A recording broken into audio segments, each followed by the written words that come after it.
Hi friends, welcome back to Foodiem channel. இன்னைக்கு வீடியோல மழைக்கு ஏத்த ஆட்டு எலும்பு சூப் எப்படி ஈஸியாவும் சுவையாவும் பண்றதுன்னு பார்க்க போறோம்.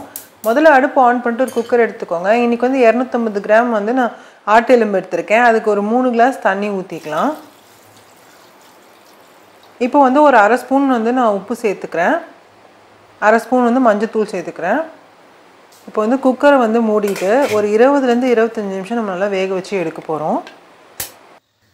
ஒரு pan எடுத்துக்கலாம். pan வந்து நல்லா ஹீட் ஆயிட்ட அப்புறமா ஒரு 1/2 ஸ்பூன் மிளகு ஆட் பண்ணிட்டு சீரகம் ஒரு 1/2 ஸ்பூன், சோம்பு ஒரு 1/2 ஸ்பூன், தனியா ஒரு 1/2 ஸ்பூன் இது எல்லாத்தையும் ஆட் பண்ணிட்டு ஒரு 1 ல இருந்து 2 காஞ்ச மிளகாய் வந்து இதல ஆட் பண்ணிக்கோங்க. 2 காஞ்ச மிளகாய் வந்து நிறைய காரம் இருக்கும்.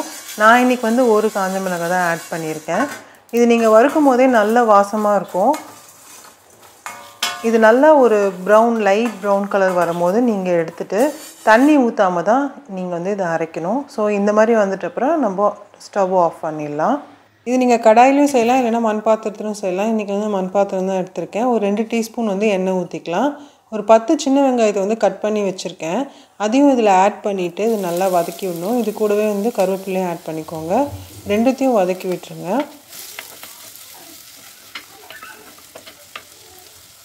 இது கொஞ்சம் வதங்கிட்ட அப்புறம் 1 டீஸ்பூன் இஞ்சி பூண்டு பேஸ்ட் வந்து ஆட் பண்ணிட்டு இது நல்லா கலந்து விட்டுருங்க.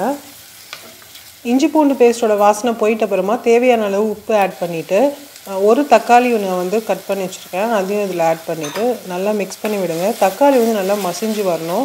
அதுக்கு ஒரு தட்டை போட்டு மூடி ஒரு 1 ல இருந்து 2 நிமிஷம் நீங்க வந்து க்ளோஸ் பண்ணி வச்சாலே அது வெந்துரும். இப்போ தக்காளி வந்து இந்த அளவு வந்து வெந்துட்ட அப்புறமா நம்ம ஏற்கனவே அரைச்சு வச்சிருக்கோம் இல்லையா ஒரு பவுடர் அதையும் இதல ஆட் பண்ணிக்கலாம். இப்போ வந்து அடுப்பு வந்து சிம்ல வச்சிருங்க. இல்லனா வந்து இது தீஞ்சு போய்டும். சிம்ல வச்சிட்டு இது நல்லா கலந்து விட்டுட்டு அதுக்கு அப்புறம் தான் நம்ம வந்து இந்த சூப் ஆட் பண்ண போறோம்.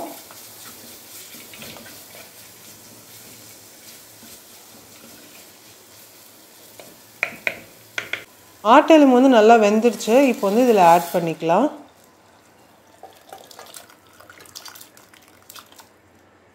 இது ஒரு வாட்டி நல்லா கலந்து விட்டுட்டு இது வந்து ஒரு கொதி வந்துட்ட அப்புறமா நம்ம இது வந்து ஆஃப் பண்ண போறோம்.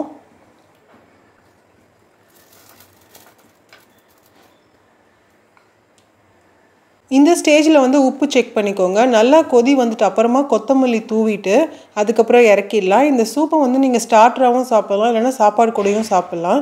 கொஞ்சம் மிளகு தூவிட்டு நீங்க இறக்குனீங்கன்னா இன்னும் சூப்பரா இருக்கும். கண்டிப்பா இத செஞ்சுட்டு சாப்பிடுங்க. எப்படி இருந்ததுன்னு நீங்க கமெண்ட்ல எனக்கு சொல்லுங்க. வீடியோ பிடிச்சிருந்தா லைக் பண்ணுங்க, ஷேர் பண்ணுங்க, கமெண்ட் பண்ணுங்க. சேனலை வந்து மறக்காம Subscribe பண்ணிடுங்க. பை.